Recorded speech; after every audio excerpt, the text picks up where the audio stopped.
Hello mga Mex! Welcome back po sa YouTube channel ko. Ngayon may bago na naman akong i-share sa inyong application na ito ay kumikita. Kahit nasa bahay lang po kayo or housewife, student or kahit gawin niyo po itong part-time, pwedeng-pwede po sa inyo ito. Basta mayroon lang kayong data or wifi. Napakagandang na po ito mga Mex kasi mayroon po itong green money at saka coins. So itong green money, ang minimum po dito para ma-withdraw nyo po sa inyong GCash is 580. So dito naman sa coins is ang minimum po dito pag yung gamit nyo pong mag-withdraw is GCash so 200 pesos. So pag Lazada po ang inyong gagamitin na pag kayo ay mag-withdraw, wala po itong minimum kahit na pesos or 10 pesos po yung i-withdraw niyo, ma-withdraw nyo po talaga. So ang kagandahan po dito is yung coins po nyo at saka green money, ang bilis lang pong makaipon. Hindi katulad ng ibang application na pop-up na po yung ads. Kung interesado ka kung anong application ito, sundan nyo lang po itong video at panoorin nyo hanggang sa dulo. So, let's start!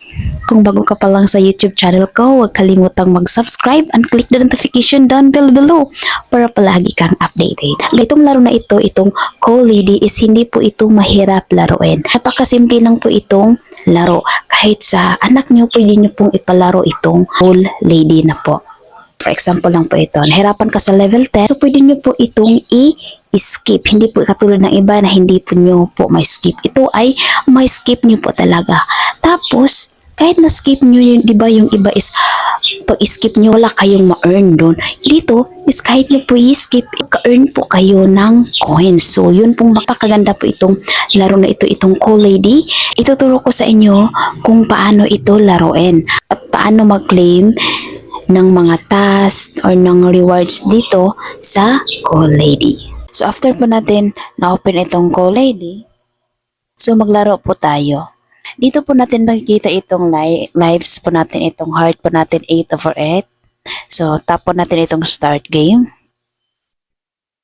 So, dito is level 11 po ako. So, ang gawin niya lang po dito is itap niya lang po itong parang K. Tap lang po natin ito. And then, i-up po natin. So, itap again para makalabas itong babae. So, tap natin yung K sa ibabaw para makolek niya po yung stars. At ang gawin natin dito is i-corner natin yung dog. Pagkatapos, tap natin yung K para makuha po yung stars, ma-complete. And then, pabalikin natin. Tap natin yung K. O. Ganyan lang po. Napaka-easy po. So, tap po natin itong confirm. Mayroon po tayong 510. Tap confirm. So, ganyan lang po ang inyong gagawin dito. At dito naman po tayo sa progress. Dito po yung chapter L1.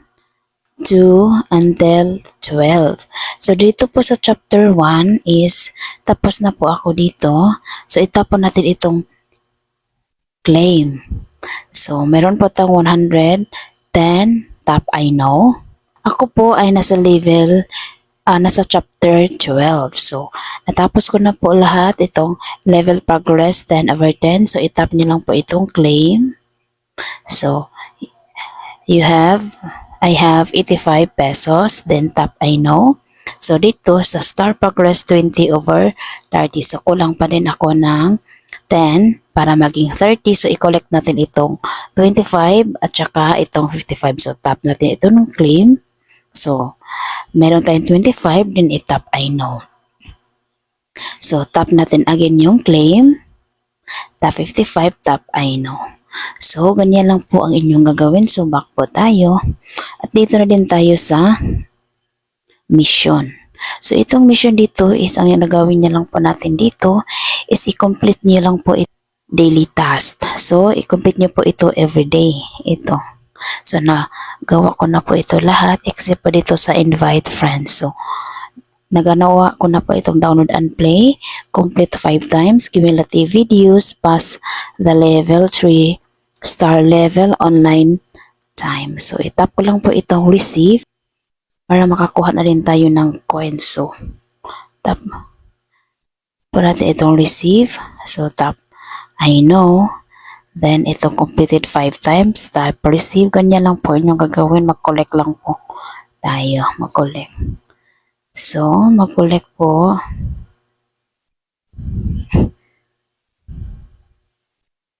So, makikita natin dito na natapos na po natin lahat itong task. So, mag-collect po tayo dito sa automatic collection. So, itapon natin itong 30 pesos. Tap I know. Dito sa 17K, tap I know. So, dito naman tayo sa, para maging level 100, so ang kailangan lang pong gagawin natin dito is itap po natin ito, gawin po natin itong task, itong download and play. Tap po natin itong to finish. So, download now. So, download the app and open. So, task requirements: view a video, add, download an app, try it for no less than 2 minutes. So, tap po natin itong download now. So, dito po. So, ang gagawin lang po natin dito is itap po natin itong view now.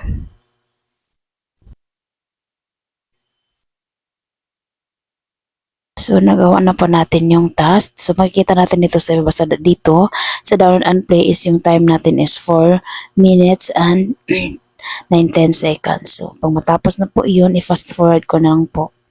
So, hindi pa siya matapos yung time. So, maghintay po tayo ng 4 minutes. So, back po tayo. At dito naman po tayo sa itong 242.94K. Ito, tapon natin.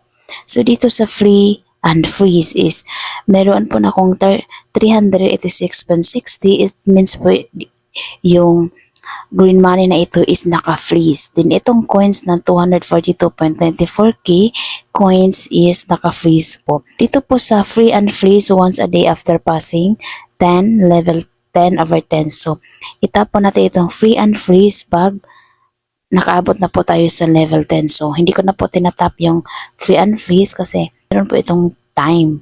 Pagkatapos na po ng time is magkaganito na din. Dito po sa cell is ang gagawin nyo lang po dito para magkaroon po kayo ng star is kailangan nyo po maglaro. So, mayroon na po akong 31/12. So, pag karoon na po kayo ng 12/12, itap nyo lang po itong cell. So, dito naman po tayo sa total sold. So, 264/900. So, itap po natin itong cell. 264 po yun. Tap natin ng cell. Tap I know it, mayroon akong 2,800 na coins naka-freeze. So, tap natin itong I know. So, makikita natin dito na mayroon natin 276. So, mayroon akong 19/12. So, tap natin again itong cell. Tap I know. So, mayroon na po akong 288/900. So, ang gamit po dito is pag matapos po natin itong 900, for example 900/900, so yung green money at saka itong coins is unfreeze na po. So freeze also is makukuha po natin itong 386.60 na green money at itong coins na 248.54K, makukuha natin yan at makonvert po yan. So back po. So, dito naman po tayo sa 17 million. Tap natin. So, dito sa reward center, makikita po natin dito kung sino yung pinaka-highest. So, dito po natin makikita yung mga rewards natin. So, itong middle tournament season 3. So, back po. So, balik po tayo ulit dito sa mission. So, hindi pa din. Ganyan lang po ang inyong gagawin mga meg. Kung may katanungan po kayo at gusto niyo pong magpa-shoutout, i-comment down below niyo lang po sa video na ito. And see you to the next tutorial. Bye!